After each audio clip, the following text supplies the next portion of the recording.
Good morning, people. It's not really a good morning for me. Let's talk a little bit about how my week has gone. I had a wonderful weekend with my family. I got to see my granddaughter and her smart Ellic mouth. Hi, Maddie. It's called sarcasm, Maddie. And Chandra, her mama, who's quite pregnant, and the baby's been kicking. That's fun. And my other baby, who's moving, and then my third baby. He's the only stable one right now. No, I can't say that. I'm joking, guys. But my kids are really doing well for themselves, and I'm really happy for them. And I love to go see them. So I'm like, la la la la. I come back on duty. I have to go pick up an Amazon load at 4 a.m. in Chattanooga, which is like an hour away. It's no big deal, okay? Get there, pick it up, get on the road. In South Carolina, I get into a situation where traffic is pretty much standstill, bumper to bumper, moving at about a mile per hour. I lost a couple hours there, and I was late on my Amazon load. I almost ran out of drive time.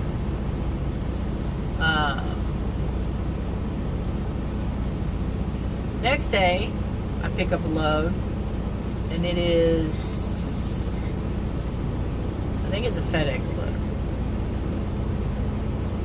I don't remember exactly what it was. And I pick it up, and it is due, basically, I kind of knew from the very beginning that I didn't have enough hours to get it there on time. So I get almost there, and they repower me, which repower is what this company does when the load, like the driver on the load, can't drive anymore legally. Can't legally drive anymore because we're only allowed to drive 11 hours per day. And if we've been up for 14 hours, that counts too. So, anyways, had to be repowered. Weird thing. The driver that repowered it was my trainer, Steven. So he came and took it and drove it to its destination. Next day I get another load. That was my one good load this week. It was going from Orlando to Cordova, North Carolina. Which I never heard of Cordova, but it's a little place outside of I would consider it to be in the Charlotte area, Charlotte, Russellville, if anybody of you know. It was a recycling. That one was kind of interesting because when I got to the Orlando plant, it was a tiny little plant, and you had to turn off of this little street. I think I took some video, and I'll see if I can't upload them, but tiny little street, and then you had to turn off the tiny little street up onto a scale, which is parallel with the road. Not an easy thing to do. Took me a couple of repositions to get on the scale right. And then you have to go a 90-degree back, which is fortunately something I'm very familiar with. Because as some of you know, that was some of my issues in truck driving school. I stayed an extra 3 weeks to get that trucker straight. Just in case any of you are wondering, I'm trying to clean up my potty language because I do have a 10-year-old granddaughter who watches these practically religiously. So you just have to imagine me cussing, okay? And if you have any questions or want to know, just call me and I will be happy to cuss you out, okay? Um,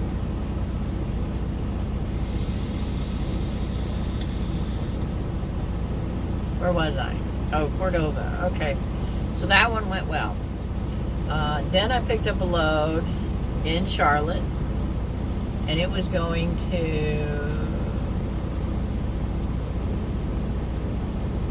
Richland, Mississippi, which is where the headquarters, basically at our headquarters, we call it Jackson, but the official U.S. Postal Service location is Richland, Mississippi. It was going to Richland, but again, as soon as I was assigned it, I knew it was going to be late. They just sometimes when they assign them to you, you have to figure out, it's, if it's 700 miles, I pretty much figure 50 miles is an hour. So 700 miles is going to take me 14 hours of driving. Well, you can't do 14 hours of driving in one day. So you got to split it up. That means you got to have a 10-hour break in between. So if you do 6 and then a 10-hour break and then the other hours, you can kind of figure out when you're going to be there. And I knew it was going to be late. There was no way it was going to be on time. So I let them know, and then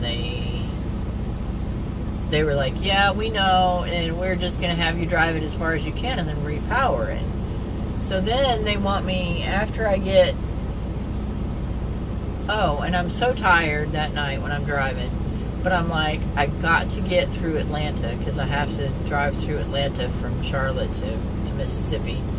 I want to get through Atlanta tonight, because it was nighttime, it was after 10. And I want to get through Atlanta so I don't have to drive it tomorrow when it's busy, during the day when it's just nighttime. Even though nighttime in Atlanta can still be a little hectic, it's not as bad as daytime. Nowhere near as bad as daytime. So I was trying to do nighttime driving. Well, after I got almost all the way around Atlanta, they called me and wanted me to go back to Ellenwood, Georgia, which is where U.S. Express has a terminal. And we basically, since we're owned by U.S. Express, we get to use all their terminals. So I went to that terminal. The reason they wanted me to go there is because then I could separate the truck from the trailer and leave the trailer for another driver to pick up. And that way, when I was sleeping, I wouldn't be interrupted by somebody wanting to switch the trailers. So fine. So I turn around and go back to Ellenwood.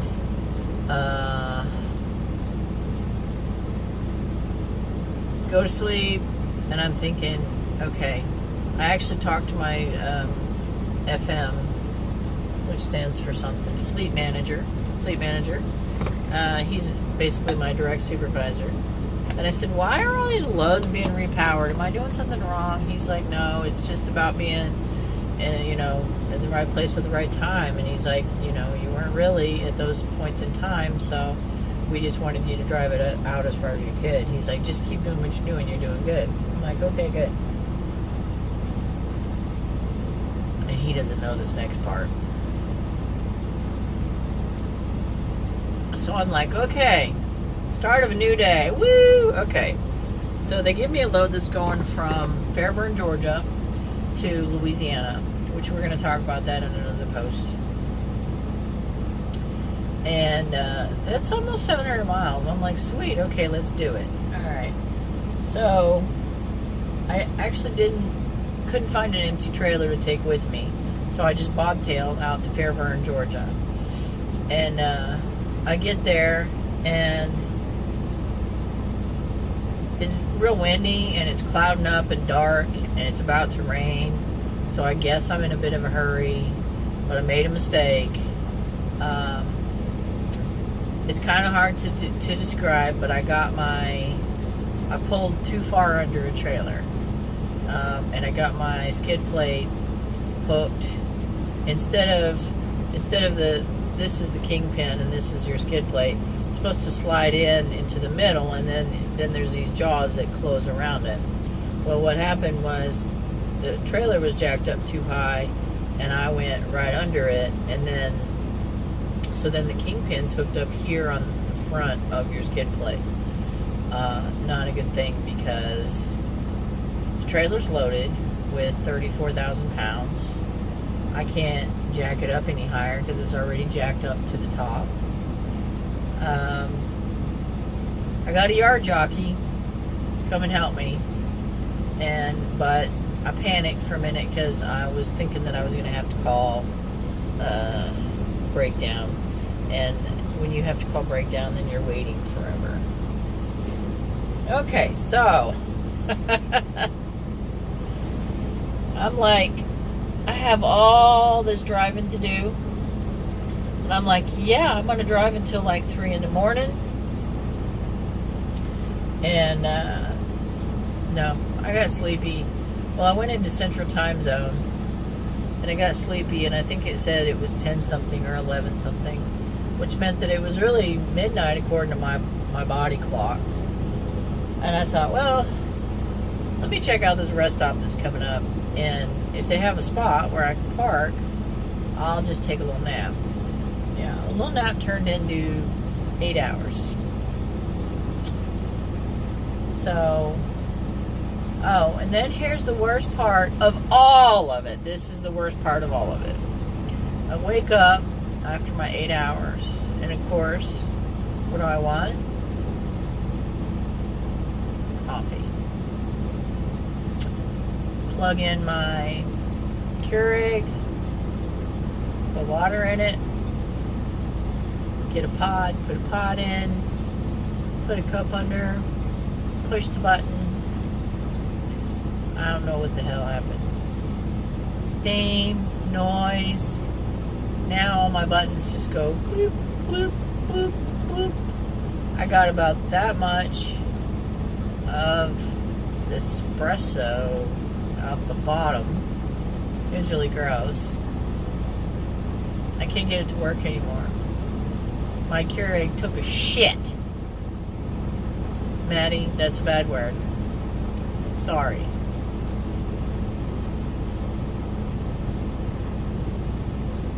I'm not a happy camper. And here I am, stuck for the next 2 hours, because you have to take a 10-hour break. Stuck for the next 2 hours at the rest stop, which probably has a vending machine with very bad coffee in it. And I know before that I've said that no coffee is better, that bad coffee is better than no coffee, but I think I lied. I think no coffee is better than bad coffee. So, I actually figured out how to do an 8-2 split. Since I had slept 8 hours, I changed that to sleeping berth, because I didn't think I was going to sleep the whole 8 hours, so I just went off duty. So I went back and changed it to sleeping berth. It put me in an 8-2 split. So, I drove 40 minutes to this Love's. I got me some coffee for free, by the way. And I'm sitting here drinking it. And in a little bit, since I have to be here 2 hours, in a little bit I'm going to finally go take a shower. That's another thing. I really intended to take a shower last night before I went to bed. I'm at that point where I can smell myself. I don't like being this stinky, but things kind of happened, and I wasn't at a position where I could, take a shower. Anyways, I did take a little, what do you call it? Like a pit bath with those baby wipes yesterday morning. But I still smell myself today. So, shower it is. Thank God for free showers from Love's. There was something else I was going to tell you.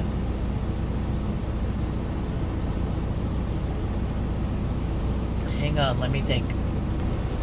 Okay, I remember the last thing I'm going to tell you. And yes, this is going to be over 15 minutes, but I'm sorry. This morning when I went in there in the Love's to get coffee, I also got, you know how they'll have the big, like where they have hot dogs on the roller, on the little things, and they roll the hot dogs to cook them on the, okay, well, some of the truck stops have breakfast stuff on those rollers in the morning. Of course, they're all shaped like sausages, which is kind of gross for a lesbian, but it happens. So, the last time I tried them, it was like sausage and I don't remember. But today I wanted to try the other one, and it was blueberry pancake wrapped around a sausage. Well, there was a roll of them there, but there was a little sign after 2 that said still cooking past this line. So I was like, fine. I only want 2 anyways. So I get a little tray. I get 2. I put them on the tray. I grab my coffee and I turn to go towards the register and check out. There's 2 women standing there just watching me. And I kid you not, there's a very tall woman who's older. And she's just standing there like this looking at me. Like, damn it. I don't know if she was mad I took the last 2, or if she's just a gawker and can't help herself, or if she thought I was funny looking because I have purple hair and a tie-dye shirt and no bra. I don't know. But I really wanted to go, what? But I didn't. The other one was, I don't think that they were together. The other one was a little girl. She looked to be about 14. And she had on some sort of like little backpacky thing and charms. And she was just kind of standing there looking at me too. Like, I don't know if it's the hair or what. Like, am I really that funny looking that people are just going to stare at me while I'm getting my stuff? Like, I'm going to start charging for autographs and whatnot, because I'm apparently a big star. I don't know what it is, but people just stare, and I usually don't even notice when people stare at me. But I turn around and there's 2 of them, like, right there, and I'm like, what? That's what I'm thinking in my head. What? No idea. No idea what it was. So, I really should have asked. I should have been like, did I do something? Do I have a hole in my pants? Is my bra hanging out the bottom? Is my boob hanging out the bottom of my shorts, or what? Because you're staring really badly. Oh, no. I try not to stare at people like that. What am I saying like that? I try not to stare at people, period. But I guess if I am going to look at somebody and I'm interested in looking at them, try not to be obvious about it. Like, I don't know. So I'm at a cool little truck stop. It's a Love's truck stop. And instead of the rows and rows and rows of trucks, it's a circle. And in the middle, there's like a grassy area. It needs to be, since it's all dipped down, it needs to be a lake where we could just like go in there and swim. And we wouldn't have to take showers.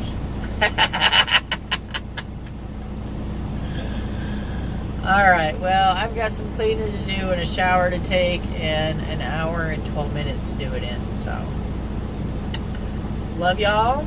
Mother Trucker out. Bye-bye.